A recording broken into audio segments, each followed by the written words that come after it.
ഇത് നമുക്ക് ദൈവത്തിൻ്റെ മുഖം കണ്ടവരെക്കുറിച്ചൊന്ന് ചിന്തിക്കാം. ആരാ ദൈവത്തിൻ്റെ നിന്നെ കണ്ടാൽ ദൈവത്തിൻ്റെ മുഖം കണ്ടതുപോലെയാ, അല്ല ദൈവത്തിൻ്റെ മുഖം കണ്ടവർ എന്നൊക്കെ പറഞ്ഞ് വചനം പറയുന്നുണ്ട്. ഒന്ന് ഒരാളെ പേര് പറയാവോ? ബൈബിൾ നമ്മൾ വായിച്ചു വന്ന പഴയ നിയമങ്ങളൊക്കെ വായിച്ചു തുടങ്ങിയാലും പുതിയ നിയമം വായിച്ചാലും ഒക്കെ കാണാം. ഉണ്ടോ? അറിയോ? യേശു യേശു ദൈവത്തിൻ്റെ മുഖം കണ്ട്. സാധാരണ മനുഷ്യർ പറയും, ഞാൻ നിന്നെ കണ്ടപ്പോൾ ദൈവത്തിൻ്റെ മുഖം കണ്ടതുപോലെയാണ്, നിന്നെ കണ്ടപ്പോൾ എനിക്ക് അങ്ങനെയാ തോന്നിയേ എന്നൊക്കെ പറയും. അങ്ങനെ ഏതെങ്കിലും പറഞ്ഞ വചനം ആർക്കെങ്കിലും ഓർമ്മയുണ്ടോ? ജോബ് എന്താണ് പറഞ്ഞേ? നിന്നെക്കുറിച്ച് ഞാൻ കേട്ടിട്ടേ ഉണ്ടായുള്ളൂ, ഇന്ന് ഞാൻ നിന്നെ കണ്ടിരിക്കുന്നു. അത് ഈശോയോട് ജോബ് പറഞ്ഞു. വേറൊരാൾ മനുഷ്യനോടും പറഞ്ഞതുണ്ട്. മനുഷ്യനെ കണ്ടിട്ട് പറയുകയാണ്, നിന്നെ കണ്ടപ്പോൾ ഞാൻ ദൈവത്തെ കണ്ടതുപോലെയാണ്. മോശമല്ല. മോശ ഈശോനെ മുഖാമുഖം കണ്ട് സംസാരിച്ചു. ഒക്കെ ഞാൻ പറയാം, നമുക്ക് വചനത്തിൽ നിന്ന് തന്നെ അത് ഉറപ്പായിട്ടും കേൾക്കാം. ഉൽപ്പത്തി പുസ്തകം 33 അധ്യായം 10 വാക്യത്തിൻ്റെ ബി. ദൈവത്തിൻ്റെ മുഖം കണ്ടാൽ എന്ന പോലെയാണ് ഞാൻ അങ്ങയുടെ മുഖം കണ്ടത്. ആരത്? യാക്കോബ് ഏസാവിനോട് പറഞ്ഞതാ. യാക്കോബ് ആരാന്നറിയോ? അബ്രാഹത്തിൻ്റെ മകൻ ഇസഹാക്ക്. ഇസഹാക്കിൻ്റെ മക്കളാണ് യാക്കോവും ഏസാവും. അവർ തമ്മിൽ ചെറിയൊരു വീട്ടു പ്രശ്നങ്ങളൊക്കെ ഉണ്ടായി. കാരണം ചേട്ടനനിയന്മാർ തമ്മിൽ, ഏസാവ് ചേട്ടൻ, യാക്കോബ് അനിയൻ. ഏസാവ് ഒരു ദിവസം വിശന്ന് പൊളിഞ്ഞിങ്ങനെ വരികയാണ്. വരുമ്പോഴത്തേക്ക് യാക്കോവ് നല്ല പായസം ഉണ്ടാക്കി, നല്ല ചൂട് ചുമന്ന പായസം ഉണ്ടാക്കിയിരിക്കുക. നമ്മളാരായാലും വിശന്ന് തളർന്നിങ്ങോട്ട് വരുമ്പോൾ എന്ത് ചെയ്യും? അത് ചോദിക്കുമല്ലേ. അപ്പോൾ ചോദിച്ചപ്പോൾ യാക്കോവ് എന്ത് ചോദിച്ചെന്ന് അറിയാവോ? യാക്കോവ് പറഞ്ഞു, നിൻ്റെ കടിഞ്ഞൂൽ അവകാശം എനിക്ക് തരികയാണെങ്കിൽ ഞാൻ ഈ പായസം തരാം.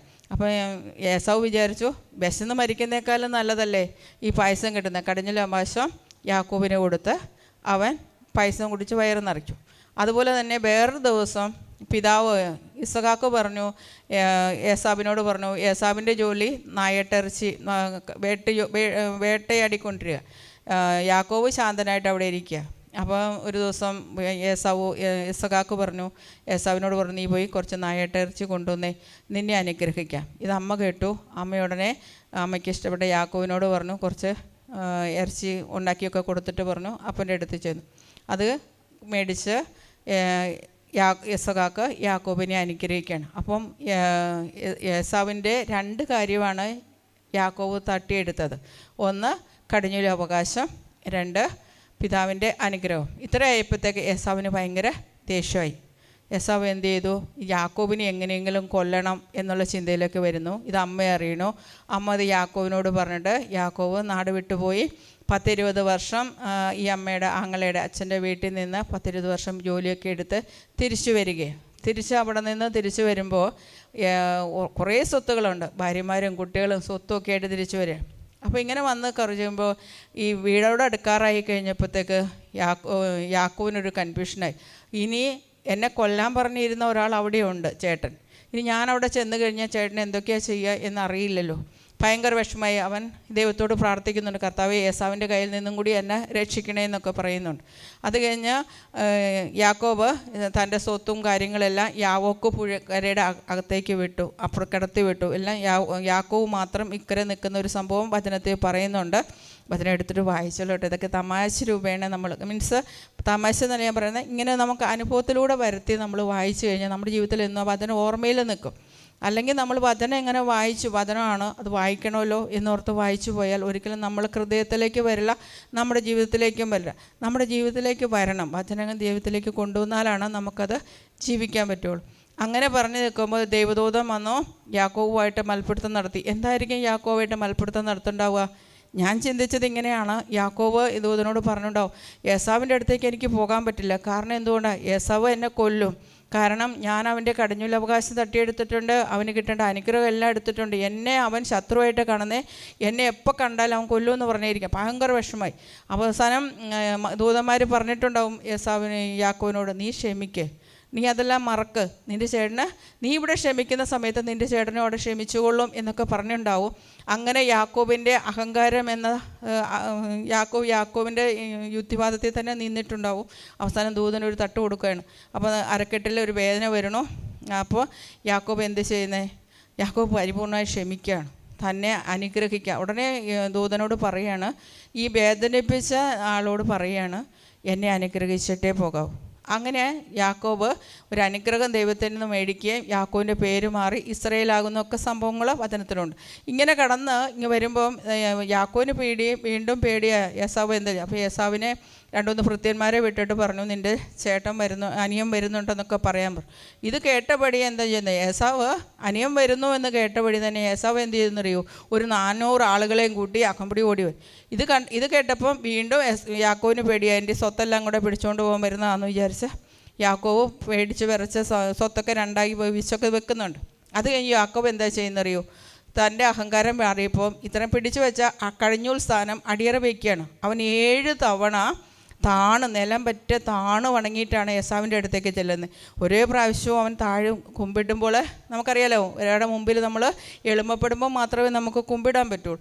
നിലം പറ്റ കുമ്പിട്ട് 7ാമത്തെ പ്രാവശ്യം അവിടെ എത്തിക്കഴിഞ്ഞപ്പോൾ ഏസാവ് എന്താ ചെയ്തതെന്നറിയോ? യാക്കോബ് ഇങ്ങനെ കുമ്പിട്ടെല്ലാം ഇങ്ങോട്ട് വന്നു കഴിഞ്ഞപ്പം ഏസാവ് എന്താ ചെയ്തതെന്നറിയോ? വചനം പറയോ? ഏസാവാകട്ടെ ഓടിച്ചെന്ന് അവനെ കെട്ടിപ്പിടിച്ച് ചുംബിച്ചു, ഇരുവരും കരഞ്ഞു. കണ്ടോ? ഏസാവ് ഇത്രയും നമ്മൾ വിചാരിച്ചു ചേട്ടൻ എന്തോ ദേഷ്യമായിട്ടോ വിഷമമായിട്ടാണ് ഇരിക്കുന്നതെന്ന് പറഞ്ഞു. യാക്കോവ് ഉള്ളുരുകി പ്രാർത്ഥിച്ചു, ദൈവമാറ്റത്തിൻ്റെ അനുഗ്രഹങ്ങളെല്ലാം മേടിച്ചു വന്നാലും യാക്കോവിൻ്റെ ഉള്ളിൽ പേടിയായിരുന്നു. പക്ഷേ ഇന്ന് യാക്കോവ് ക്ഷമിച്ച ആ സമയത്ത്, ദൈവമേ എന്നെ രക്ഷിക്കണേ എന്ന് പറഞ്ഞ സമയത്ത് തന്നെ ഏസാവിലെ പരിശുദ്ധാത്മാവ് നിറഞ്ഞു. ഏസാവ് എന്താ ചെയ്തത്? ഓടി വന്നിട്ട് അവനെ അങ്ങ് കെട്ടിപ്പിടിച്ച് അവർ രണ്ടുപേരും കൂടി 10-20 വർഷം കാണാതിരുന്ന ആ സ്നേഹം മുഴുവനും പങ്കുവെച്ച് അവരവിടെ പോവുകയാണ്. അങ്ങനെ പോകുമ്പോൾ യാക്കോബ് കുറച്ച് സമ്മാനമൊക്കെ കൊണ്ടുവന്നിട്ടുണ്ടായിരുന്നു, കാരണം ചേട്ടന് കൊടുക്കാൻ വേണ്ടി. അങ്ങനെയെങ്കിലും യാക്കോബ് എന്തിനാണ് സമ്മാനം വെച്ചത്? അങ്ങനെയെങ്കിലും ചേട്ടനോടുള്ള ദേഷ്യം മാറിപ്പോട്ടെ എന്ന് വിചാരിച്ചാൽ അങ്ങനെ സമ്മാനം കൊടുക്കുമ്പോൾ ഏസാവ് പറയുന്നുണ്ട്, എനിക്ക് സമ്മാനങ്ങളൊന്നും വേണ്ട. അപ്പോൾ യാക്കോബ് പറയാണ്, നിനക്ക് എന്നോട് അല്പമെങ്കിലും പ്രീതി ഉണ്ടെന്നൊന്ന് കാണിക്കാൻ വേണ്ടിയിട്ട് എന്നെ ഒന്ന് കാണിക്കുക, എനിക്കൊന്ന് തെളിവാണ്. നീ കെട്ടിപ്പിടിച്ചോ കരഞ്ഞോ എല്ലാം ശരി തന്നെയാണ്, പക്ഷേ എന്നോട് ഈ സമ്മാനം കൂടെ മേടിച്ചാലേ നീ എന്നോട് പൂർണ്ണമായി ക്ഷമിച്ചു എന്ന് വിചാരിക്കുള്ളൂ. കാരണം എന്താ പറയുന്നത്? അടുത്ത വചനമാണ് നമ്മൾ തുടക്കത്തിൽ പറഞ്ഞത്. എന്താ വചനം? ദൈവത്തിൻ്റെ മുഖം കണ്ടാൽ എന്ന പോലെയാണ് ഞാൻ അങ്ങയുടെ മുഖം കണ്ടത്, അത്രയ്ക്ക് ദയയോടാണ് അങ്ങ് എന്നെ സ്വീകരിച്ചത്. കേട്ടോ? ദൈവത്തിൻ്റെ മുഖം കണ്ടാലെന്ന പോലെയാണ് ഞാൻ നിന്നെ കണ്ടത്. കാരണം നമ്മൾ ഉള്ളിൽ എന്താ യാക്കോബ് പേടിച്ച? ഏസാവ് തല്ലിക്കൊല്ലും, അല്ലെങ്കിൽ ഏസാവ് ഇവനോട് കറുത്ത വെടുപ്പാണ്, ഇത് എന്നെ കാണുമ്പോൾ സ്വീകരിക്കില്ല, ഒഴിപ്പിച്ചു വിടും എന്നുള്ള ചിന്തയിൽ വന്ന ഏസാവ് എന്താ ചെയ്തത്? കെട്ടിപ്പിടിച്ച് ഉമ്മ കൊടുത്തത് പോരേണ്ട. അപ്പോൾ യാക്കോവിന് തോന്നുകയാണ് ഏസാവിൻ്റെ മുഖത്തേക്ക് നോക്കിയപ്പം ദൈവത്തിൻ്റെ മുഖത്തേക്ക് നോക്കിയതുപോലെ. നമ്മുടെയൊക്കെ ജീവിതത്തിൽ അങ്ങനെ എന്തെങ്കിലും ഒരു സംഭവം ഉണ്ടായിട്ടുണ്ടോ? ഉണ്ടോ? എൻ്റെ ഒരു അനിയനുണ്ട്, അവൻ അവൻ ചെറുപ്പത്തിൽ വീട്ടിലിരുന്ന സാധനങ്ങൾ കുറച്ച് പൈസ എടുത്തുകൊണ്ട് പോയി ടൂറ് പോയി കഴിഞ്ഞപ്പോൾ വീട്ടിൽ നിന്ന് അമ്മ എന്തൊക്കെയോ വാങ്ങിക്കാൻ വേണ്ടി വെച്ചിരുന്ന പൈസയാണ്. അപ്പോൾ അമ്മ ഭയങ്കരമായിട്ട് ബഹളം കൂട്ടി പൈസ കാണാണ്ടായപ്പോൾ. അപ്പോൾ ഇവൻ ടൂറ് പോയി തിരിച്ച് വരുമ്പോൾ മക്കളോട് പറഞ്ഞു, എല്ലാവരോടും ചോദിച്ചിട്ടുണ്ട്, പക്ഷെ ആരും പൈസ എടുത്തിട്ടില്ല, നീ എടുത്തിട്ടുണ്ടോ? നല്ലത് കിട്ടും, നല്ലത് വെച്ചിട്ട് അവിടെ അമ്മ ഇരിക്കുന്നതെന്ന് പറഞ്ഞു. അപ്പോൾ അവൻ മനസ്സിൽ വിചാരിച്ചു, അമ്മ എനിക്കിട്ട് ഇടിയോ ഒക്കെ എന്തെങ്കിലുമൊക്കെ ചെയ്യുവാണെങ്കിൽ ഞാൻ നാട് വിട്ടു പോകും, കാരണം പൈസ മുഴുവനും ചിലവായിപ്പോയി, ഇനി അമ്മയുടെ കൊടുക്കാനില്ല, നാട് വിട്ടു പോകും എന്ന് തീരുമാനമെടുത്ത് കുട്ടി വീട്ടിലെത്തി കഴിഞ്ഞപ്പോൾ അമ്മ ചോദിച്ചു, നീ എടുത്തോടാ പൈസ? അപ്പോൾ അവൻ പറഞ്ഞു, ഞാൻ എടുത്തോന്ന് പറഞ്ഞു. അപ്പോൾ അമ്മ ഒരു ഒന്ന് ചിരിച്ചു. ആ കുട്ടി പറയുകയാണ്, ഇന്നവൻ അച്ഛനാണോ? പറയുകയാണ്, അന്ന് ചിരിക്കുന്നതിന് പകരം അമ്മയുടെ ചിരിയിലെല്ലാം അടങ്ങിയിട്ടുണ്ടായിരുന്നു. പക്ഷേ അമ്മയുടെ കഷ്ടപ്പാടുകളെല്ലാം ആ ചിരിയിലുണ്ട്. പക്ഷെ അമ്മ ഒന്നും പറഞ്ഞില്ല, അമ്മയൊന്ന് ചിരിച്ച് കാണിച്ചു. ആ കുട്ടി ഇന്ന് സെമിനാറിയില്ല, അപ്പോൾ എന്നും അച്ഛനാണ് പറയും, അന്ന് അമ്മയൊന്ന് ചിരിച്ചില്ലായിരുന്നു, അമ്മ എന്നെ ഒന്ന് അടിക്കുകയും കഷ്ടപ്പാടുകൾ മുഴുവൻ അവൻ്റെ ദേഹത്താക്കുമായിരുന്നെങ്കിൽ അവൻ എന്താ ഒരു തല്ലിപ്പൊളി ചെറുക്കനായിട്ട് ഏതെങ്കിലും തെരുവുകളിലൊക്കെ ജീവിക്കുന്നുണ്ടാവും. അപ്പോൾ ഇന്നും ആ കുട്ടി പറയും, ഞാൻ അന്ന് ആ അമ്മയുടെ ചിരിയിൽ ആരുടെ മുഖം കണ്ടത്? ദൈവത്തിൻ്റെ മുഖമാണ് ആ ചിരിയിൽ കണ്ടത് എന്ന് പറയുന്നുണ്ട്. അതുപോലെ തന്നെ അടുത്തൊരു സംഭവം നമ്മൾ വചനത്തിൽ കാണുന്നുണ്ട്. ദൂരെ വെച്ച് തന്നെ പിതാവ് അവനെ കണ്ടു, ഓടിച്ചെന്ന് ചുംബിച്ചു. എന്താ? ആരാ? അതറിയില്ലേ? ധൂർത്തപുത്രൻ. കാരണം ഇത്രമാത്രം പ്രശ്നങ്ങളെല്ലാം ഒപ്പിച്ച് വീട്ടിൽ നിന്ന് പോയി എല്ലാം നശിപ്പിച്ച് തിരിച്ച് ഒരു ഭിക്ഷക്കാരനെ പോലെ തിരിച്ചു വരികയാണ്.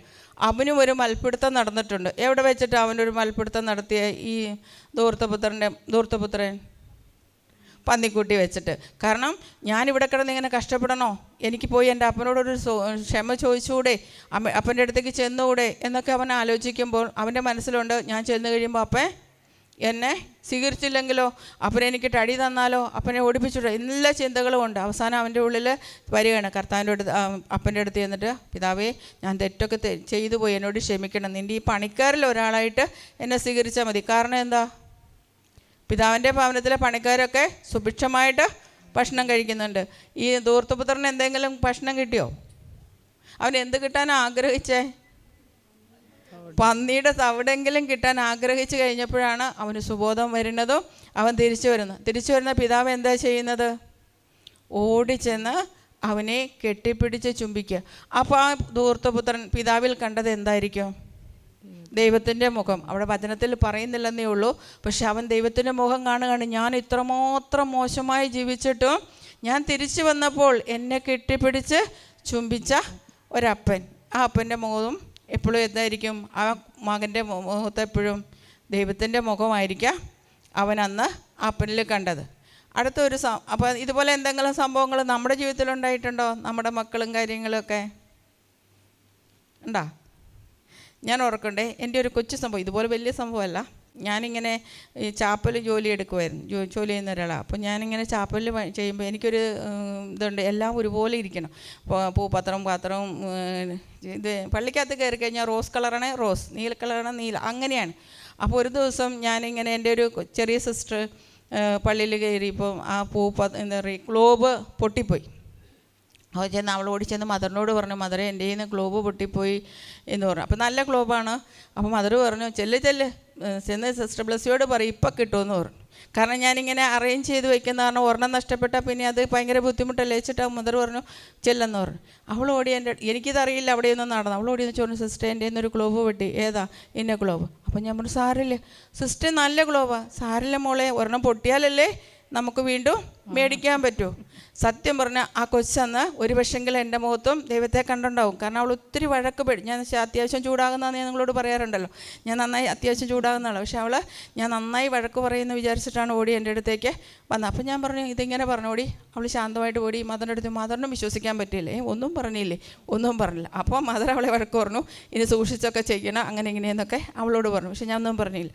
അതേപോലെ തന്നെ കഴിഞ്ഞ് ഇവിടെ വന്നതിന് ശേഷം ഞങ്ങളുടെ കിച്ചണിലെ കൊച്ച് ഇതിങ്ങനെ മാറാമ്പലടിച്ചുകൊണ്ട് പോകുമ്പോൾ അവിടെ നിന്ന് ക്ലോക്ക് താഴേക്ക് വീണു. ക്ലോക്ക് താഴേക്ക് വീണപടി കൊച്ചാകെ ഭയന്നു. കാരണം ഇനി എന്താ പ്രതികരണം? മദർ സ്ഥലത്തില്ല, ഞാൻ അവിടെ ഉള്ളൂ. ഓടി വെച്ചാൽ എന്നോട് പറഞ്ഞു, സിസ്റ്ററെ ക്ലോക്ക് താഴെ വീണു. ഞാൻ പറഞ്ഞു, താഴെയില്ല, പോട്ടെ, നമുക്ക് ഒരു ക്ലോക്ക് പൊട്ടിയല്ലേ നമുക്ക് വേറെ ക്ലോക്ക് മേടിക്കാൻ പറ്റുള്ളൂ, നീ എന്തിനാ ഇത്ര പേടിക്കണേ? അവൾക്കും ചിന്തിക്കാൻ പറ്റുള്ളൂ. സിസ്റ്ററെ മദർ എന്നെ പേടിക്കും. ഞാൻ പറയും, മദറിൻ്റെ അടുത്ത് ഞാൻ പറഞ്ഞു കൊള്ളാം. കാരണം എന്താ വെച്ച് കഴിഞ്ഞാൽ നമ്മൾ മേടിച്ച ക്ലോക്ക് എന്നും ഇരുന്നാൽ നമുക്ക് വേറെ ക്ലോക്ക് മേടിക്കാൻ പറ്റുമോ? ഇല്ലല്ലോ. അത് പൊട്ടട്ടെ, അപ്പോൾ നിൻ്റെ കയ്യിൽ നിന്ന് പൊട്ടി, അത്രേ ഉള്ളൂ, നമ്മൾ മനഃപൂർവ്വം ചെയ്തതല്ലല്ലോ എന്ന് പറയും. അപ്പോൾ ഞാനന്ന് ചിന്തിക്കുകയാണ്, ആ കുട്ടിയുടെ മുഖത്തെ എക്സ്പ്രഷനിൽ നിന്ന് എനിക്ക് മനസ്സിലായി, ദൈവമേ, ദൈവം പോലെയാണല്ലോ ഇങ്ങനെ പറയുന്നേ എന്നൊരു അനുഭവത്തിലേക്ക് എനിക്ക് കടക്കാൻ സാധിച്ചിട്ടുണ്ട്. അപ്പോൾ ഈ രണ്ട് കൊച്ചു സംഭവങ്ങൾ ഈശോയൊക്കെ ചെയ്തതുപോലെ അല്ല, നമ്മുടെ ജീവിതത്തിലെ കുഞ്ഞു കുഞ്ഞു കാര്യങ്ങൾ നമ്മളെ ജീവിതത്തിൽ നമ്മുടെ മുമ്പിൽ പതറി വന്ന് നിൽക്കുമ്പോൾ നമ്മൾ എന്ത് ചെയ്യുക? അവരെന്നെ വഴക്ക് പറഞ്ഞ് ഒന്നും കൂടെ മുറിപ്പെടുത്തരുത്. ഇപ്പം നിങ്ങളുടെ കാറിൻ്റെ കീ കളഞ്ഞു വന്നു, കുറേ അടിച്ചു, കീ കിട്ടുമോ? ഇല്ല. അല്ലെങ്കിൽ ബൈക്ക് എടുത്ത് കുട്ടി പോയി, അവൻ പോയിട്ട് ഒരു ആക്സിഡൻറ്റ് പറ്റി, ആ കുട്ടിയെ കുറേ അടിച്ചതുകൊണ്ട് ബൈക്ക് കിട്ടുമോ? ഇല്ല. അവിടെയൊക്കെ ഉണ്ടല്ലോ, നമ്മൾ കരുണയോടെ ഒന്ന് മുഖത്തേക്കൊന്ന് നോക്കി ഒന്ന് ചിരിച്ച്, സാരമില്ല മോനെ, സാരമില്ല മോളെ എന്ന് പറയുമ്പോൾ ആ കുഞ്ഞ് നിങ്ങളിൽ കാണുന്നത് ദൈവത്തിൻ്റെ മുഖമാണ്. അങ്ങനെ നമുക്ക് നമ്മുടെ ഹൃദയങ്ങളിലേക്ക് മറ്റുള്ളവരെ കൊണ്ടുവരാനായിട്ട് പറ്റണം. അതാണ് നമ്മുടെ ജീവിതം. നമ്മുടെ മക്കളെ ആയാലോ, ഭർത്താവിനെ ആയാലും, ഭാര്യ ആയാലും, ഇപ്പോൾ അറിയാലോ, കറിയൊക്കെ വെച്ച് വളരെ കഷ്ടപ്പെട്ടിട്ടൊക്കെ ആയിരിക്കും കറിയൊക്കെ വെച്ച് വരുന്നത്. പക്ഷെ ചിലപ്പോൾ ഇത്തിരി ഉപ്പ് കൂടി പോയി കഴിഞ്ഞാൽ ഭർത്താക്കന്മാർ എന്താ പറയുക? അതുപോലെ തന്നെ രാവിലെ സാധനങ്ങളൊക്കെ വാങ്ങിച്ചുകൊണ്ട് വരാമെന്നും പറഞ്ഞു പോയി, വല്ല തിരക്കിലും വിട്ട് ഭർത്താക്കന്മാർ മേടിച്ചുകൊണ്ട് വന്നില്ലെങ്കിലോ നമ്മളെങ്ങനെയാണ് പ്രതികരിക്കുന്നത്? അപ്പോൾ അവിടെയൊക്കെ ഒന്ന് മുഖത്ത് നോക്കിയിട്ട്, സാരില്ല നീ, സാരില്ല, എന്ന് പറയാനായിട്ട് നമുക്ക് കഴിയുമ്പോഴാണ് നമ്മുടെ കൊച്ചു ജീവിതത്തിലൂടെ നമ്മൾ നമ്മുടെ മുഖത്ത് ദൈവത്തെ കാണിക്കുന്നത്. അവസാനമായിട്ട് ഒരു സംഭവം കൂടെ പറയാം. ഇനി ഒരു സ്ത്രീ ഈശോയുടെ മുഖം കണ്ടൊരു സംഭവമുണ്ട് വചനത്തിൽ. ഏതാ? ഒത്തിരി സംഭവമുണ്ട്. ഒരെണ്ണം, അവൾ പ്രതീക്ഷിക്കാത്ത രീതിയിൽ ഈശോ പ്രവർത്തിച്ച ഒരു സംഭവം. രക്തസ്രാവക്കാരി സ്ത്രീ ഈശോ കണ്ടിൽ തൊട്ടതേ ഉള്ളൂ. പാവിനിയായ സ്ത്രീ, വ്യഭിചാരത്തിൽ പിടിക്കപ്പെട്ട സ്ത്രീയെ കൊണ്ട് കല്ലെറിഞ്ഞ് വിളിച്ചിട്ടാണ് എല്ലാവരും കൂടെ വരുന്നത്. നമുക്കറിയാമല്ലോ, ഒരാളെ കൊണ്ടുവരെ അവർക്ക് രണ്ട് ഉദ്ദേശമുണ്ട്. ഒന്ന് ഈശോയെ കുറ്റപ്പെടുത്തണം എന്നുള്ളത്. അപ്പം ഭയങ്കരമായിട്ട് ഇവളെ വലിച്ച് കല്ലെറിഞ്ഞ് കൊണ്ടിരുന്ന ഒരു സംഭവം നമുക്ക് വചനത്തിൽ കാണാം. ഒന്ന് ആലോചിച്ച് നോക്കിക്കുക, കല്ലെറിഞ്ഞു കൊണ്ടുവരുന്ന ഒരു സംഭവം ഭയങ്കരമായിട്ടാണ്. ഇവിടെ മനസ്സിൽ ഈശോയുടെ മുമ്പിൽ എത്തിക്കഴിയുമ്പോൾ ഈശോ എന്ത് പറയും? ഈശോ നീതിമാനാണ്, സത്യം, അവൻ തെറ്റല്ലേ ചെയ്തത്, കൊണ്ടുപോയി കല്ലെറിയൂ എന്ന് പറഞ്ഞിട്ടാണ് അവൾ വിചാരിച്ച അവിടം വരെ വരുന്നത് അല്ലേ. പാഷൻ ഓഫ് ക്രൈസ്റ്റ് സിനിമയിൽ കണ്ടാൽ നമുക്കറിയാം ഓടി വരുന്നത് കല്ല്. പക്ഷെ അവിടെ വന്നു കഴിയുമ്പോഴോ അവളോട് ഈശോ അവസാനം ചോദിക്കുന്നുണ്ട്, അവരാരും നിന്നെ വിധിച്ചില്ലേ, കല്ലെറിഞ്ഞില്ലേ ഇത് ചോദിക്കുമ്പോൾ അവൾ പറയേണ്ടിയില്ല എന്ന്.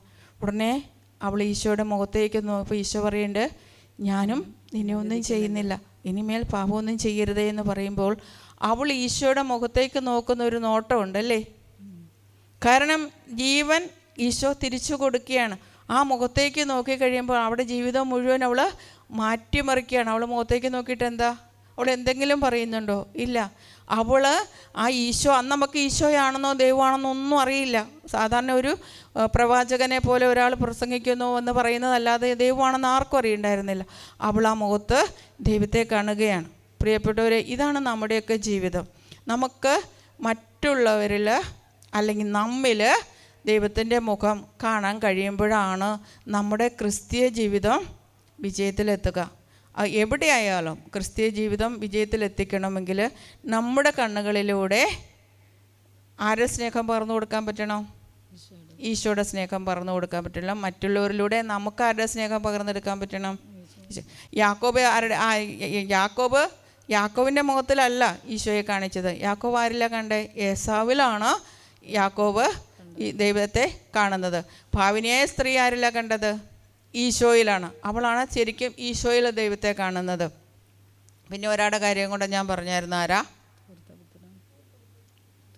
ധൂർത്തപുത്രൻ ദൈവത്തിൻ്റെ മുഖം കണ്ടത് ആരില്ല? പിതാവിൽ. അപ്പം കണ്ടോ, നമുക്ക് എല്ലാ വ്യക്തികളിലൂടെ കടന്നു പോകുമ്പോഴും നമുക്ക് ദൈവത്തിൻ്റെ മുഖം കാണിച്ചു കൊടുക്കാനായിട്ട് നമുക്ക് സാധിക്കണം. ഇങ്ങനെയുള്ള അനുഭവങ്ങളിലൂടെ നമുക്ക് കിടക്കാൻ കഴിയുമ്പോഴാണ് നമ്മളും ഈശോയുടേതാണ് എന്ന് നമുക്ക് പറയാനുള്ളൂ. ഇതുപോലെ ഞാനൊരു ഉദാഹരണം കൂടെ പറയാട്ടോ, സമയമുള്ളത് കൊണ്ട്. ഞാൻ ജോലി ചെയ്യുന്ന സമയത്ത് ഒരു ടെസ്റ്റ് ചെയ്തുകൊണ്ടിരിക്കുക, ഒരു സ്റ്റഡി ചെയ്യുന്ന സമയത്ത് ഡോക്ടർ കൂടെയുണ്ട്. വളരെ മറ്റൊരു ഡോക്ടർ ചോദിച്ചു കഴിഞ്ഞാൽ ഉണ്ടല്ലോ, തെറ്റിക്കഴിഞ്ഞ് കഴിഞ്ഞാൽ നമ്മളിങ്ങനെ പിരിച്ച് സ്വർഗത്തിൽ കയറ്റാന്ന് പറയില്ല, അതേപോലത്തെ ഒരു ഡോക്ടറിൻ്റെ കേസാണ് ചെയ്തുകൊണ്ടിരിക്കുന്നത്. നിർഭാഗ്യവശാൽ ആ തെറ്റ് ഡോക്ടറിന് റിപ്പോർട്ട് കിട്ടും, പക്ഷേ ഫിലിം കൊടുക്കാനോ അല്ലെങ്കിൽ ഇത് ചെയ്യാനോ എനിക്ക് പറ്റില്ല, തെറ്റിപ്പോയി. പക്ഷേ ഉടനടി ഞാനിങ്ങനെ പകത്ത് നിൽക്കാന്ന് പറയില്ലേ, ഇപ്പം ആ ഡോക്ടറിനെ കൊന്നുകളയും. കാരണം 2 വയസ്സുള്ള കൊച്ചിൻ്റെയാണ് സ്റ്റഡി. ഇപ്പം എന്നെ കൊന്നുകളയില്ലോ എന്ന് വെച്ച് ഞാനിങ്ങനെ വന്ന് നിൽക്കുമ്പോൾ എൻ്റെ ഡോക്ടർ ജൂലിയറ്റ് എൻ്റെ അടുത്തേച്ച് വന്ന് പറഞ്ഞു, എന്തിനാ പേടിക്കുന്നത്? ഞാൻ ഡോക്ടർ റിപ്പോർട്ട് ഞാൻ എഴുതി കൊടുത്തോളാം, സിസ്റ്റർ ഒന്നും പേടിക്കേണ്ട, ഞാൻ ഡോക്ടറോട് പറഞ്ഞോളാം തെറ്റ് എൻ്റെ ഭാഗത്താണ് പറ്റിയെന്ന്. ഡോക്ടർ എന്നിട്ട് ഡോക്ടറിനോട് പറയണേ, ഡോക്ടർ മിനിസ്ട്രി ജൂബിലിയിലുണ്ടായിരുന്ന ആളെ മരിച്ചുപോയി. അപ്പോൾ ഡോക്ടർ ജൂലിയറ്റ് ഇപ്പോഴും ഉണ്ട്. ഡോക്ടർ എന്ന് വെച്ചാൽ ഡോക്ടറോട് പറഞ്ഞു, സാറേ അത് തെറ്റിയത് എൻ്റെ ഭാഗത്തുള്ള തെറ്റാവട്ടോ. അപ്പം ഡോക്ടർ അത് കുഴപ്പമില്ല, ഡോക്ടർ റിപ്പോർട്ട് തരുമല്ലോ, എനിക്ക് അത്ര മതി. കാരണം ഡോക്ടർമാരാകുമ്പോൾ അവർ തമ്മിലത് സോൾവായി. ഞാനപ്പോൾ ആരുടെ മുഖം ആ ഡോക്ടറിൽ കണ്ടിട്ടുണ്ടാവുക? ദൈവത്തിൻ്റെ മുഖം. കാരണം എന്നെ പിച്ച് ചീന്തി എന്നെ അവിടെ നിന്ന് ജോലി വേണ്ടാന്ന് വെപ്പിച്ച് വിടാൻ മാത്രം ഇത്തിരി ഹെൽപ്പുള്ളൊരു ഡോക്ടറാണ്. അപ്പോൾ അതോറിറ്റീസിൻ്റെ അടുത്തേക്കൊക്കെ ചെന്ന് കഴിഞ്ഞാൽ ഉണ്ടാകാൻ പോകുന്ന സിസ്റ്ററിനെ അവിടെ നിന്ന് ജോലി സ്ഥലത്ത് നിന്ന് പറഞ്ഞു വിടുകയുള്ളൂ. അങ്ങനത്തെ ഒരു സീരിയസ് കണ്ടീഷനിലാണ് ആ ഡോക്ടർ ഏറ്റെടുക്കുകയാണ്. ആ തെറ്റ് സ്വയം ഏറ്റെടുക്കുക. ഞാനാണ്, എൻ്റെ ഭാഗത്താണ് തെറ്റുണ്ടായി, സിസ്റ്ററിൻ്റെ ഭാഗത്തല്ല കേട്ടോ, സിസ്റ്റർ ഒന്നും ചെയ്തിട്ടില്ല. അപ്പോൾ ആ ഡോക്ടറോട് നമുക്ക് എന്താ തോന്നി? ഇന്ന് 1997 നടന്നൊരു സംഭവമാണ്. ഇന്നും പച്ചകിടാതെ എൻ്റെ മനസ്സിൽ നിൽക്കുന്നുണ്ട്. ആ ഡോക്ടർ ഇന്നും ഞാനും ആ ഡോക്ടറോട് സംസാരിക്കേണ്ട മേഡമാണ് സംസാരിക്കാറുണ്ട്. കാരണം എന്തുകൊണ്ടാണ്? ആ ഡോക്ടറിൽ ഞാൻ അന്ന് കണ്ടത് ദൈവത്തിൻ്റെ മുഖമാണ്. നമ്മളെ ശിക്ഷിക്കാൻ വിട്ടുകൊടുക്കായിരുന്നു അല്ലേ? പക്ഷേ അവരെ പേര് തന്നെ കളയാതെ നോക്കായിരുന്നു. ഇത്ര അശ്രദ്ധയായിട്ടാണോ ഡോക്ടർ പെരുമാറിയെന്ന് പോലും ചോദിക്കുന്ന സിറ്റുവേഷനിലാണ് ആൾ. ഇല്ല, ഞാൻ ഏറ്റെടുത്തോളാം. ഈ പ്രിയപ്പെട്ടവരെ, ഈ രീതിയിലേക്ക് നമ്മുടെ ജീവിതത്തെ നമുക്ക് കൊണ്ടുപോകാം. നമ്മുടെ മുമ്പിൽ തെറ്റിപ്പോയി അല്ലെങ്കിൽ അവർക്ക് ശിക്ഷ അർഹിക്കുന്നവരെ കാണുമ്പോൾ സാരമില്ല എന്ന രീതിയിൽ അവരെ ഒന്ന് സംരക്ഷിക്കാനായിട്ട്, അവരോട് കരുണയോടെ വർത്തിക്കാൻ, നമ്മുടെ മുമ്പിൽ നിൽക്കുന്നവരോട് കരുണയോടെ വർത്തിക്കാനുള്ള ഒരു കൃപ നമ്മൾ ദൈവത്തോട് വേണം. അങ്ങനെ ദൈവത്തിൻ്റെ കരുണ നമ്മുടെ ജീവിതത്തിലൂടെ നമുക്ക് മറ്റുള്ളവർക്ക് കാണിച്ചു കൊടുക്കാൻ പറ്റുള്ളൂ. വിധിയാളൻ്റെ മുമ്പിൽ ചെല്ലുമ്പോൾ കർത്താവ് നമ്മളോട് ചോദിക്കും, നീ എത്ര പേരോട് കരുണ കാണിച്ചിട്ടുണ്ട്? നിൻ്റെ കടക്കാരോട് ഞാൻ ക്ഷമിക്കുന്ന പോലെയാണ് നിന്നോട് ക്ഷമിക്കുള്ളൂ, അല്ലേ? നമ്മളെന്നും സ്വർഗസ്നായതവന് നമ്മളെങ്ങനെയാണോ അവരോട് പെരുമാറുന്നത് അത് തന്നെ ദൈവം നമ്മളോടും പെരുമാറുള്ളൂ. അതുകൊണ്ട് കരുണയുടെ മക്കളായിട്ട് കരുണയോടെ ജീവിക്കാനുള്ള കൃപയ്ക്ക് വേണ്ടി എല്ലാ ദിവസവും പ്രാർത്ഥിക്കണം. ദൈവം നമ്മളെ ഓരോരുത്തരെ അനുഗ്രഹിക്കട്ടെ. കരുണയുടെ വക്താക്കൾ, ക്ഷമയുടെ വക്താക്കളായി മാറാം. നമ്മുടെ ഓരോരുത്തരുടെ മുഖത്ത് നിന്ന് വീട്ടിൽ ചെല്ലുമ്പോൾ നമ്മുടെയൊക്കെ ഒരു മുഖം കാണുമ്പോൾ മക്കളും ഭർത്താവും അമ്മയും അപ്പനും മറ്റുള്ളവരൊക്കെ പറയണം, ഓ നിൻ്റെ മുഖം കണ്ടാൽ ദൈവത്തിൻ്റെ മുഖം പോലെയുള്ളോ, ജീവിതത്തിൽ ഒരു മാറ്റം വന്നല്ലോ. നമ്മുടെ ഈ ശുശ്രൂഷകളിൽ പങ്കെടുക്കുമ്പോഴുമൊക്കെ നമ്മുടെ ജീവിതത്തിൽ മാറ്റം വരുത്താനായിട്ടുള്ള കൃപയ്ക്ക് വേണ്ടി ദൈവത്തോട് പ്രാർത്ഥിക്കണം. നിങ്ങളുടെ പ്രാർത്ഥന എന്നെ കൂടെ ഓർക്കണേ എന്ന് പ്രാർത്ഥിച്ചുകൊണ്ട് നിത്യം പിതാവും പുത്രനും പരിശുദ്ധാത്മാവുമായ സർവേശ്വര എന്നേക്കും ആമേൻ.